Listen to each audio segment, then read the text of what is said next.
In the years that followed the Cuban Missile Crisis, historians, journalists, and the participants themselves began to reflect on what had happened during those 13 days. As classified documents were slowly declassified, as memoirs were written, as interviews were conducted, a fuller picture emerged. And with that fuller picture came a sobering realization. The world had been even closer to nuclear war than anyone had known at the time.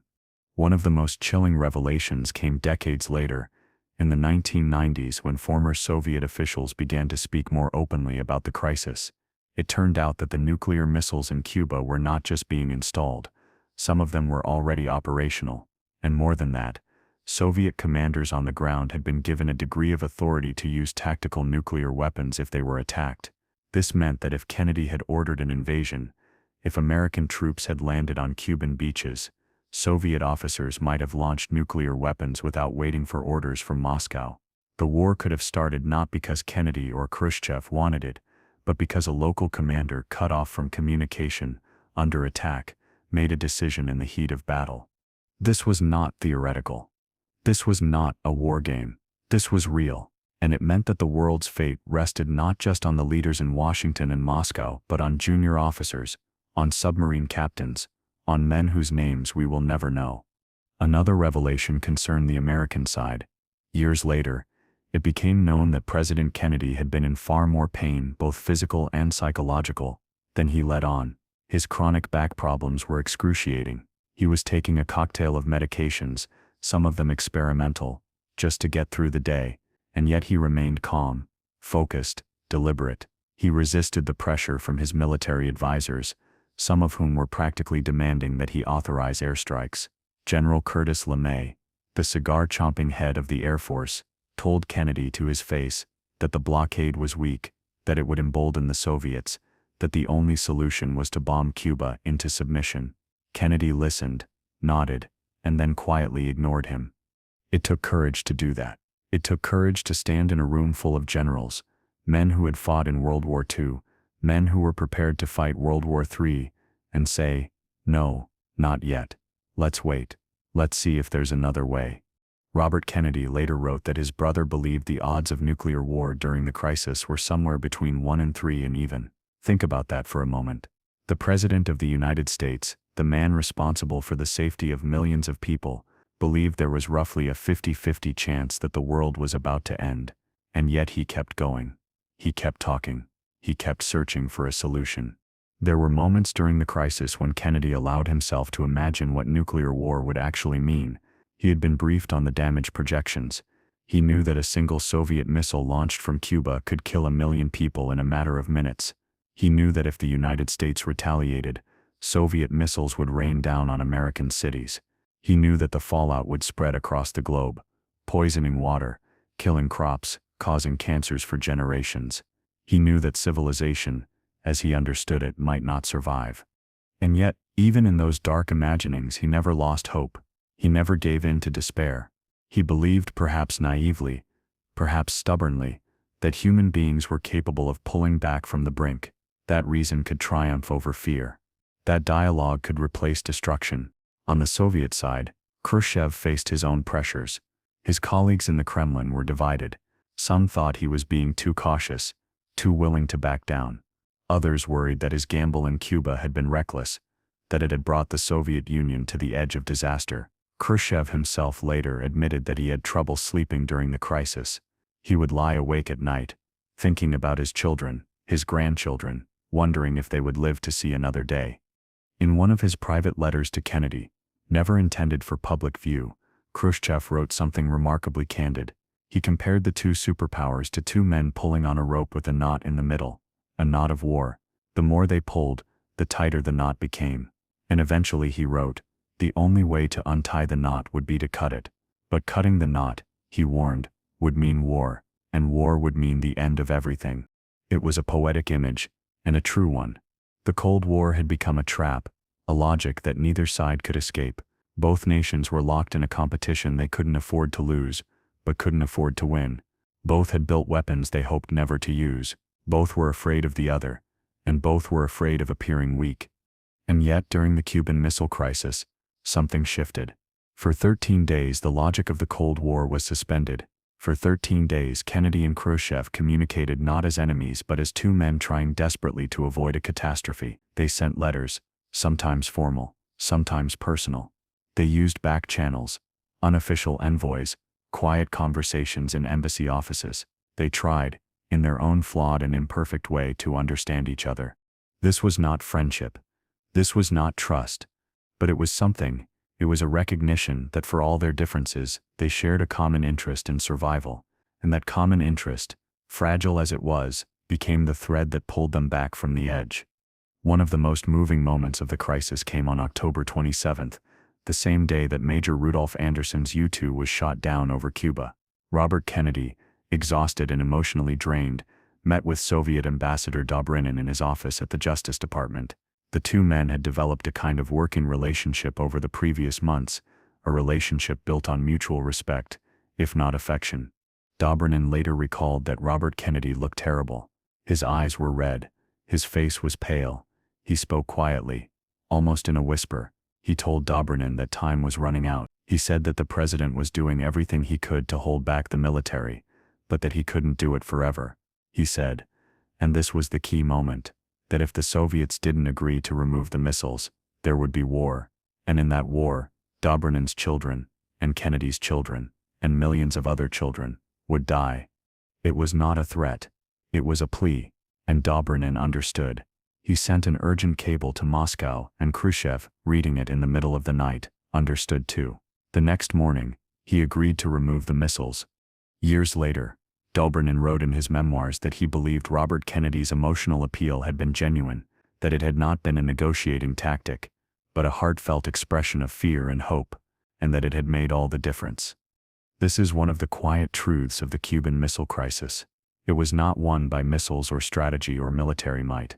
It was won by human connection, by empathy, by the ability of two men to see past the rhetoric and the ideology, and recognize each other as fathers, as human beings, as people who did not want to be responsible for the end of the world.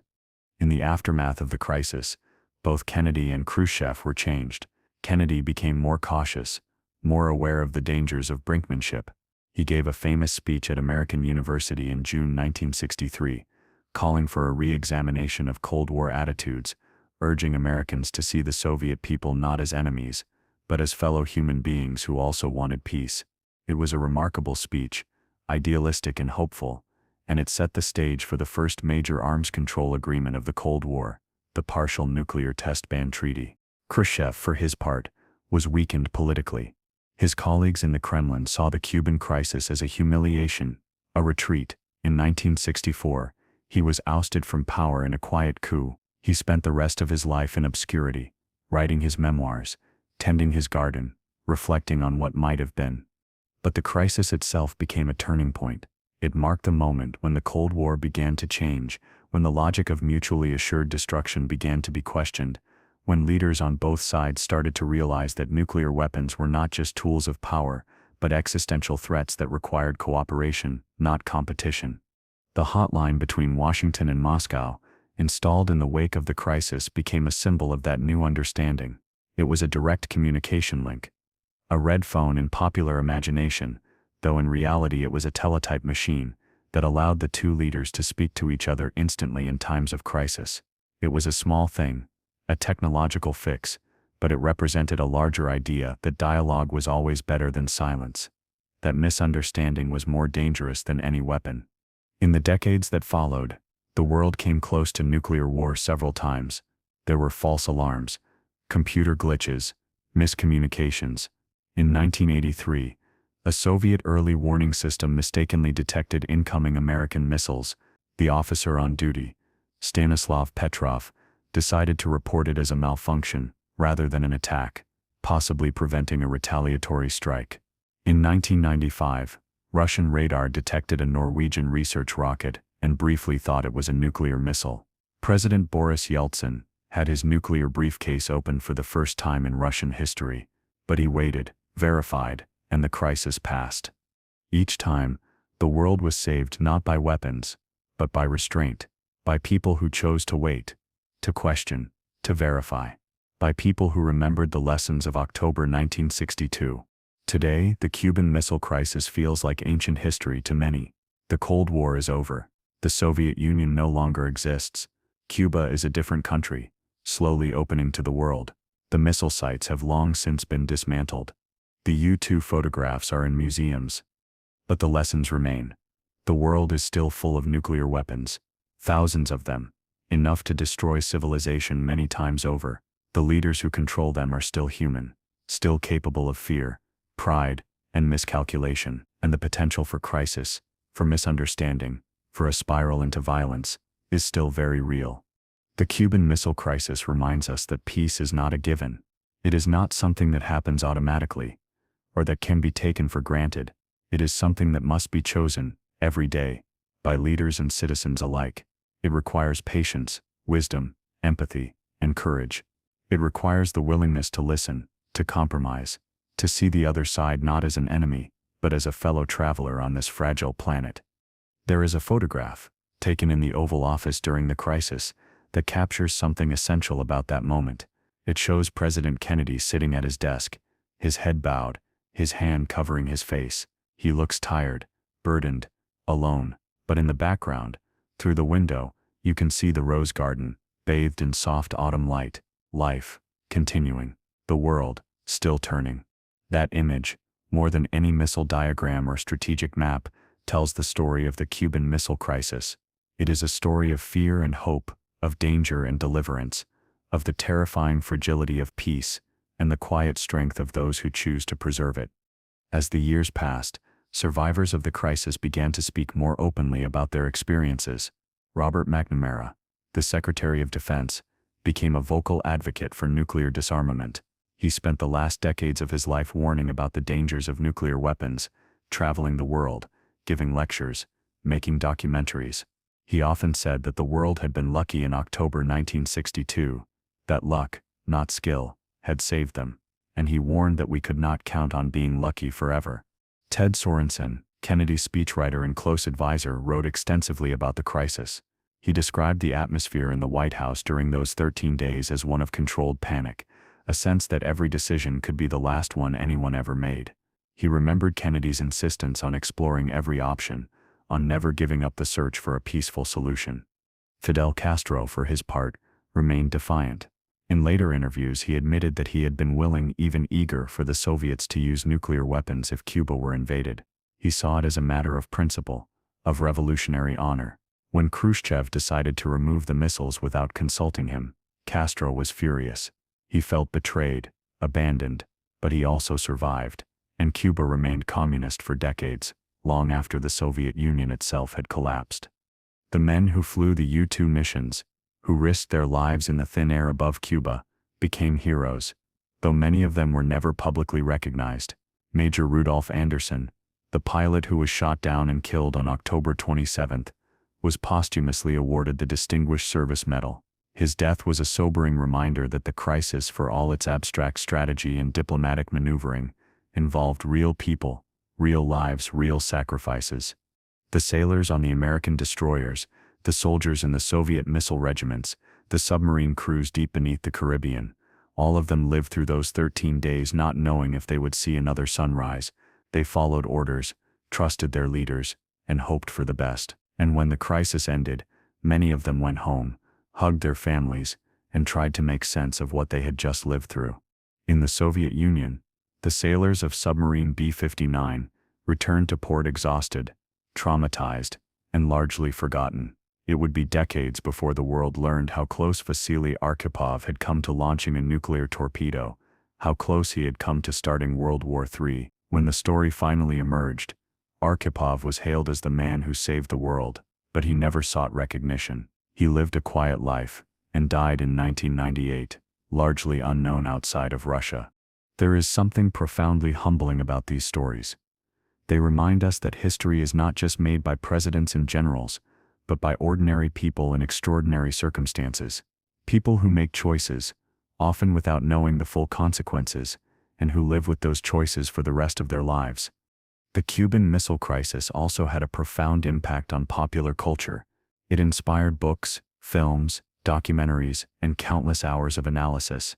It became a symbol of the Cold War, a shorthand for the dangers of nuclear brinkmanship, and it shaped the way an entire generation thought about war, peace, and the future.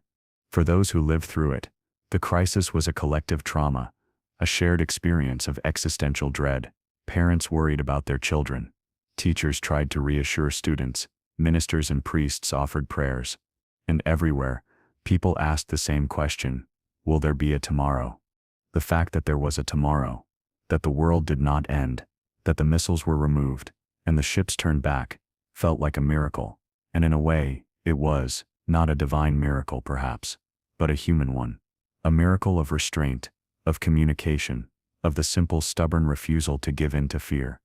In the end, the Cuban Missile Crisis was not a story of victory or defeat. It was a story of survival.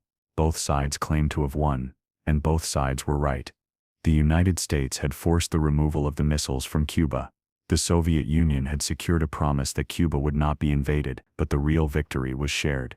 It was the victory of humanity over its own worst instincts, of reason over madness, of life over death. And that perhaps is the most important lesson of all, that even in the darkest moments, even when the world seems to be hurtling toward disaster, there is always a choice. There is always a chance to step back, to breathe, to find another way. As you close your eyes tonight, as you drift off into sleep, take a moment to appreciate the simple fact that you are here, that the world is still here, that the sun will rise tomorrow. And the day after that, and the day after that, it is not guaranteed. It never has been. But it is possible, and that possibility, fragile and precious as it is worth fighting for. Sleep well, dear listener. Dream gently, and remember, even in the longest nights, the dawn always comes. Thank you for being here with me on this journey through history. If you found this story meaningful, I'd be ever so grateful if you'd like this video, subscribe to the channel, and share it with someone who might need a moment of calm reflection. Until next time, rest easy. The world is still here, and so are you. Hello and welcome back. If you're settling in for the night, pulling a blanket a little closer, or simply looking for a quiet place to rest your thoughts, you've come to the right corner of the internet. Tonight we're going to talk about 13 days in October, 1962. 13 days when the world stood on the edge of something unthinkable. 13 days when two superpowers, armed with weapons that could end civilization, stared at each other across a very narrow line. This is the story of the Cuban Missile Crisis, a moment in history when the fate of millions rested on decisions made in secret rooms, on messages sent across oceans, and on the quiet courage of people who chose to listen when they could have chosen to strike. Before we begin, I'd like to know, where are you right now? What time is it where you are? Are you winding down after a long day, or are you just beginning to let your mind drift? Wherever you are, whatever the hour, I'm glad you're here. If you find this story soothing, or if it makes you think, I'd be grateful if you'd take a moment to like this video, subscribe to the channel, or leave a comment. It helps more people find their way to this quiet space we're building together. I do hope this isn't so interesting that it keeps you awake, but if it does, well, at least you'll have learned something about one of the most dangerous moments in human history, and perhaps, in understanding how close we came to the edge, we can find some peace in knowing that we stepped back. Now, let's dim the lights. Let's take a slow breath, and let's begin. Imagine, for a moment, that you are holding a photograph. It's grainy, black and white, taken from high above the earth. At first glance, it looks like nothing, just shadows and lines, maybe a field, maybe a forest clearing. The resolution is poor, the contrast harsh. You might scroll past it without a second thought, but then someone leans over your shoulder and points to a corner of the image. See that? They say quietly. That's a missile launcher. And that over there, those are nuclear warheads. Suddenly, the photograph is not just a picture. It's a warning. It's proof. It's a doorway into a crisis that will stretch across 13 agonizing days and bring the world closer to nuclear annihilation than it has ever been, before or since. This photograph was taken on October 14, 1962, by an American U-2 spy plane flying at 70,000 feet over the island of Cuba, just 90 miles south of the Florida coast. The pilot, Major Richard Hazer, didn't know what he had captured. He was simply doing his job, guiding his fragile aircraft through the thin air of the stratosphere, while a camera mounted in the belly of the plane clicked methodically, frame after frame, recording the landscape below. It was a routine reconnaissance mission, one of many flown during that tense autumn. But when intelligence analysts back in Washington developed the film and laid the images out under bright lights, they saw something that made their blood run cold. The Soviet Union, America's great ideological rival in the Cold War, was secretly building nuclear missile sites on Cuban soil, and those missiles, once operational, would be capable of reaching American cities in a matter of minutes. New York, Washington, Miami, Chicago, entire metropolitan areas, home to millions of people, would be just a few minutes away from obliteration. There would be no time to evacuate, no time to negotiate, no time to think. The Cold War, which had simmered for nearly 2 decades, was suddenly red hot, and the clock had started ticking. To understand how the world arrived at this moment, we need to step back a little, not too far, just enough to see the shape of the stage before the actors walked on. The Cuban Missile Crisis didn't emerge from nowhere. It was the culmination of years of tension, miscalculation, fear and pride. It was a crisis born from the logic of the Cold War, a strange and terrifying era when two nations, the United States and the Soviet Union, competed not just for territory or resources, but for the future of humanity itself. The Second World War had ended in 1945, but the alliance that won it fractured almost immediately. The United States and the Soviet Union, once uneasy partners against Nazi Germany, found themselves on opposite sides of an ideological divide. One championed capitalism and democracy, the other, communism and central planning. Both believed their system was the right one, the moral one, the inevitable one, and both were willing to go to extraordinary lengths to prove it. By the late 1940s, Europe was divided. An Iron Curtain, as Winston Churchill famously called it, had descended across the continent. The Soviet Union controlled Eastern Europe. The United States led the West. Germany was split in two. Korea became a battleground, and everywhere, from the jungles of Southeast Asia to the deserts of the Middle East, the two superpowers jockeyed for influence, supporting coups, funding insurgencies, and racing to develop ever more powerful weapons. The most terrifying of these weapons was, of course, the atomic bomb. The United States had used 2 such bombs to end the war with Japan in 1945, devastating the cities of Hiroshima and Nagasaki, and introducing the world to a new kind of horror. The bomb was no longer just a weapon. It was a symbol, a psychological force, a source of nightmares, and for a few brief years, America held a monopoly on it. But that monopoly didn't last. In 1949, the Soviet Union successfully tested its own atomic bomb, stunning the West and launching an arms race that would define the next 4 decades. Both sides began building bigger bombs, more bombs, better delivery systems. The atomic bomb gave way to the hydrogen bomb, a weapon 1,000 times more powerful, and soon, both nations had enough firepower to destroy each other many times over. This was the doctrine of mutually assured destruction, grimly abbreviated as MAD. The idea was simple, if terrifying. If one side launched a nuclear attack, the other would retaliate with equal or greater force. Both nations would be annihilated. No one could win. Therefore the logic went, no one would start a war. It was a kind of peace, but a fragile one. A peace built on fear, on hair-trigger alert systems, on the assumption that rational leaders would always choose survival over victory. And in October 1962, that assumption was tested like never before. Cuba, that small island nation in the Caribbean, had not always been at the center of this great struggle. For much of the 20th century, it had been a playground for American tourists and businesses. Havana was a vibrant, glamorous city, full of casinos, nightclubs and luxury hotels. American corporations owned sugar plantations, oil refineries, and telephone networks. Cuba was in many ways an economic colony of the United States, politically independent but deeply tied to American interests. But underneath the surface there was resentment. Cuba's wealth was concentrated in the hands of a few, while many ordinary Cubans lived in poverty. The government, led by a dictator named Fulgencio Batista, was corrupt and brutal. Dissent was crushed. Opposition leaders were jailed or killed, and while the casinos glittered, the countryside struggled. In 1959, everything changed.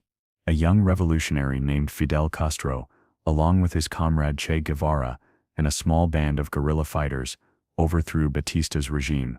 Castro promised land reform, education, healthcare, and an end to American domination. At first, the United States watched nervously, but did not intervene. Perhaps, some hoped, Castro could be managed, even co-opted. But Castro had other ideas.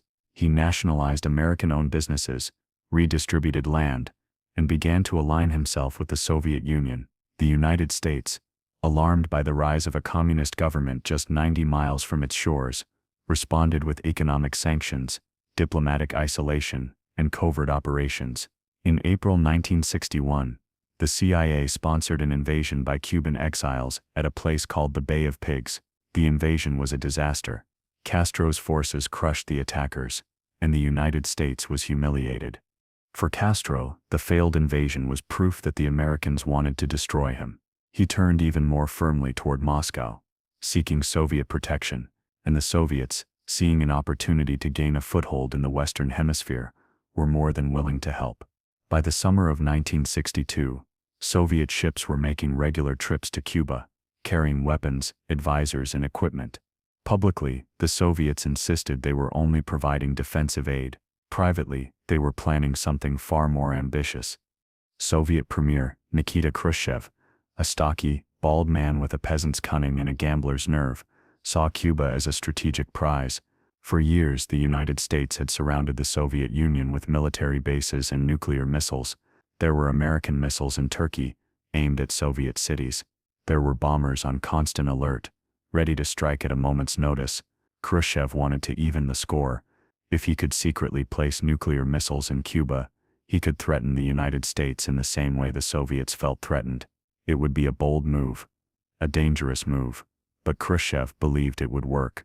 After all, the Americans had been caught off guard before. And so, in the summer of 1962, Soviet ships began carrying a very different kind of cargo to Cuba. Hidden beneath tarps and crates were medium-range and intermediate-range ballistic missiles capable of carrying nuclear warheads. Construction crews, many of them Soviet soldiers disguised as agricultural workers, began building launch sites in remote areas of the island. The operation was conducted in total secrecy. Even many Cuban officials were kept in the dark. But secrets, especially big ones, are hard to keep. American intelligence agencies had been monitoring Soviet activity in Cuba for months. Reports from Cuban refugees spoke of unusual construction, of Soviet personnel in restricted zones, of convoys moving at night. The CIA was suspicious. And so, in mid-October, President John F. Kennedy authorized a series of high-altitude reconnaissance flights over Cuba. On October 14th, Major Richard Hazer took off in his U-2 spy plane and flew over western Cuba. His cameras captured everything, and when the film was developed, the analysts saw it: missile launchers, support equipment, storage bunkers, all the telltale signs of a nuclear installation. The Soviets were deploying offensive nuclear weapons in Cuba. The news reached President Kennedy on the morning of October 16, 1962. He was in his bedroom at the White House, still in his bathrobe, when his national security advisor, McGeorge Bundy, knocked on the door and handed him the photographs. Kennedy studied them in silence. He didn't need an expert to tell him what they meant. The implications were immediate and terrifying. Kennedy was only 45 years old, handsome, charismatic, and relatively inexperienced. He had been in office for less than 2 years, and his presidency had already been marked by missteps. The Bay of Pigs invasion had been a fiasco. A summit with Khrushchev in Vienna had gone poorly, with the Soviet leader bullying and belittling the young American president. Kennedy had left that meeting shaken, convinced that Khrushchev saw him as weak. Now, it seemed, Khrushchev was testing him again, and this time, the stakes were unimaginably high. Kennedy immediately convened a secret group of advisors, which would come to be known as the Executive Committee of the National Security Council, or EXCOM for short. This group included some of the most powerful and intelligent people in the American government. There was Robert McNamara, the sharp, analytical Secretary of Defense; Dean Rusk, the cautious Secretary of State; Robert Kennedy, the President's younger brother and Attorney General, fiercely loyal and deeply moral; General Maxwell Taylor, Chairman of the Joint Chiefs of Staff, and a decorated war hero; and many others, each bringing their own perspective, their own fears, their own ideas about how to respond. For the next 13 days, this group would meet in secret, sometimes in the cabinet room, sometimes in the Oval Office, debating, arguing, and searching for a way out of the crisis. The American public had no idea what was happening. Life went on as normal. People went to work, watched television, took their children to school. But inside the White House, the world was teetering on the edge of catastrophe. The first question XCOM faced was simple but agonizing. What should the United States do? The options, as they saw them, ranged from diplomacy to war. Some advisors argued for an immediate military strike to destroy the missile sites before they became operational. The Air Force presented plans for a massive bombing campaign, followed by an invasion of Cuba. It would be quick, they said. Decisive. It would send a message to Moscow that the United States would not tolerate such provocation. But others warned that an attack on Cuba could trigger a Soviet response. What if the Soviets retaliated by seizing West Berlin, the isolated democratic enclave deep inside communist East Germany? What if they launched their own missiles? What if this was the spark that ignited World War III? Robert Kennedy, speaking quietly but forcefully, raised a moral objection. A surprise attack on Cuba, he said, would be a Pearl Harbor in reverse. It would make the United States the aggressor. It would betray American values. His brother, the president, listened carefully. John F. Kennedy was not a pacifist. He understood the language of power, but he also understood the cost of miscalculation. He had read history. He knew how wars could start, not because leaders wanted them, but because events spiraled out of control. Another option was a naval blockade. The idea was to surround Cuba with American warships and prevent any more Soviet ships from delivering military equipment. It wouldn't remove the missiles already in Cuba, but it would stop the Soviets from making the situation worse. It was a middle path. Aggressive but not an act of war, at least not immediately. Kennedy liked this option. It bought time. It gave Khrushchev a chance to back down without losing face. It demonstrated American resolve without starting a shooting war.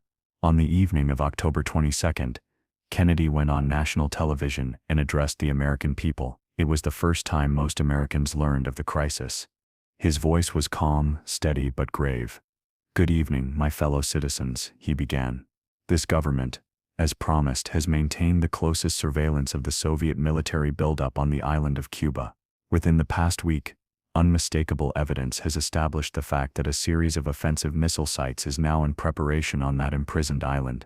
The purpose of these bases can be none other than to provide a nuclear strike capability against the Western Hemisphere." He went on to describe the missiles, their range, their payload. He explained that the United States would impose a strict quarantine, the word chosen carefully, instead of blockade, which was technically an act of war, on all offensive military equipment being shipped to Cuba. Any ship attempting to break the quarantine would be stopped, and if necessary turned back by force. It was a stunning announcement. Across the country, people sat frozen in front of their televisions. The Cold War, which had always felt distant, abstract, suddenly became terrifyingly real. Families stocked up on canned food. Schools held air raid drills. Some people built bomb shelters in their backyards. The fear was palpable. This was not a movie. This was not a drill. This was real. In Moscow, Khrushchev was furious. He had gambled that the Americans would not discover the missiles until they were operational, at which point it would be too late to do anything about them. Now his plan was exposed, and he was cornered. Publicly, he blustered, accusing Kennedy of piracy and threatening retaliation. Privately, he was worried. He hadn't expected Kennedy to respond so forcefully, and now Soviet ships, carrying more missiles and equipment, were steaming toward Cuba, heading straight for the American blockade. The world held its breath. On October 24th, the first Soviet ships approached the quarantine line. American warships, their guns loaded, their crews at battle stations, waited. If the Soviet ships refused to stop, the Americans would have to fire. And if they fired, the Soviets might fire back. And then, who knew what would happen? But at the last moment, the Soviet ships stopped. They turned around. Secretary of State Dean Rusk, watching the reports come in, muttered to McGeorge Bundy, "We're eyeball to eyeball," and I think the other fellow just blinked. It was a moment of profound relief. But the crisis was far from over.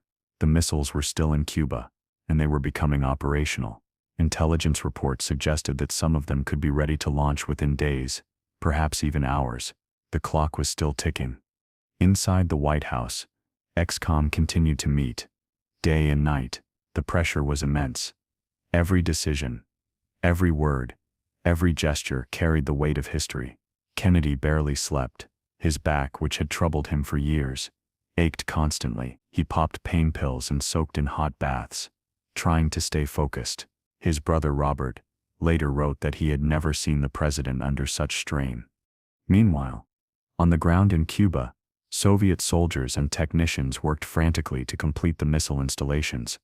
They knew the Americans were watching.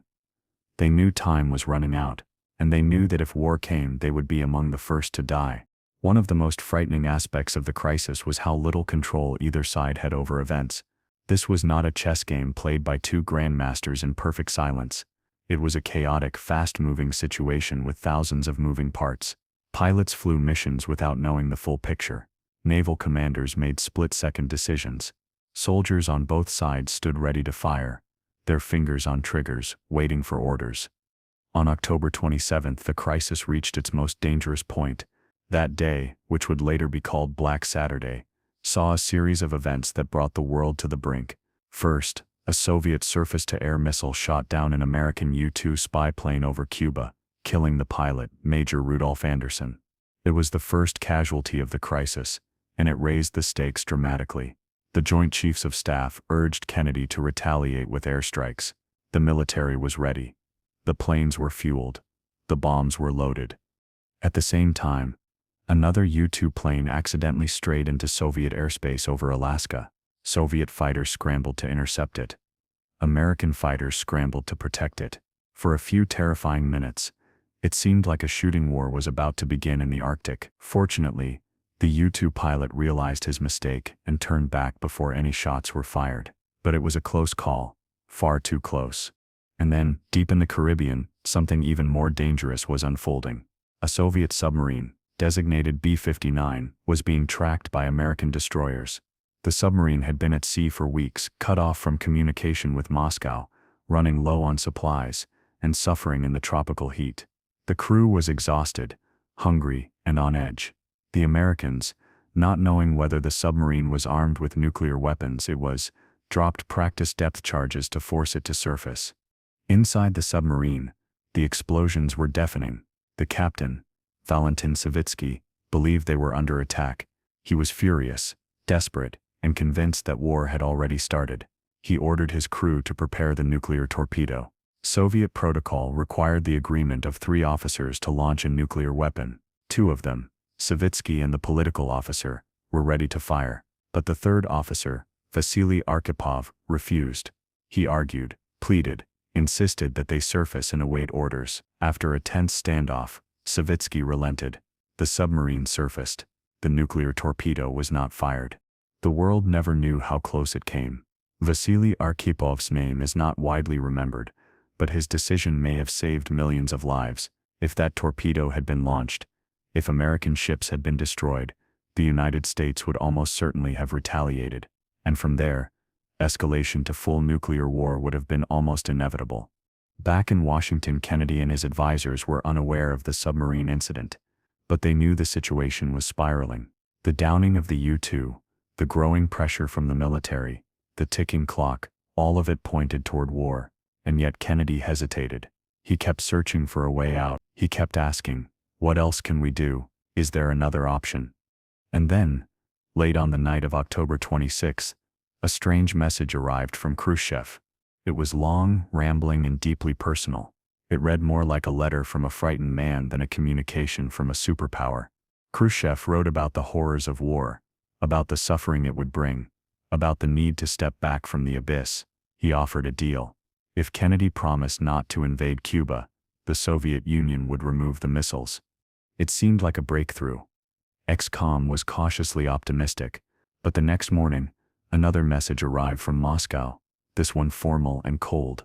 Khrushchev now demanded that the United States also remove its Jupiter missiles from Turkey. This was a much tougher ask.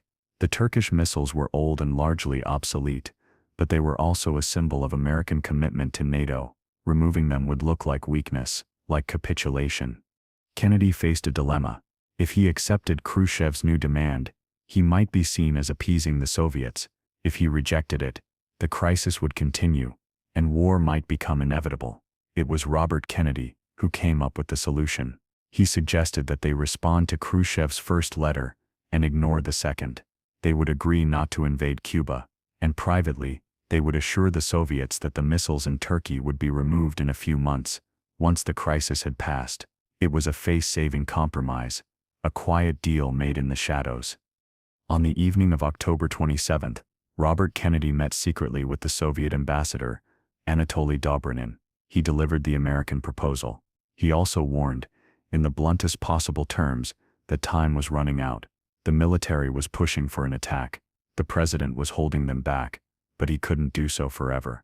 If the Soviets didn't agree soon, there would be war. Dobrynin sent the message to Moscow, and then, the world waited. The next morning, October 28th, the answer came. Soviet radio broadcast a message from Khrushchev.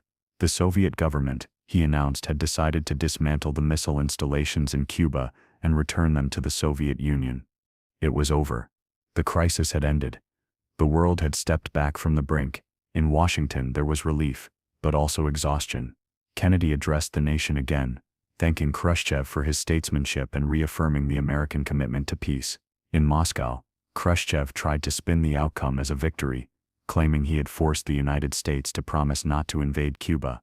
In truth, both sides had compromised, both had blinked, and both had survived.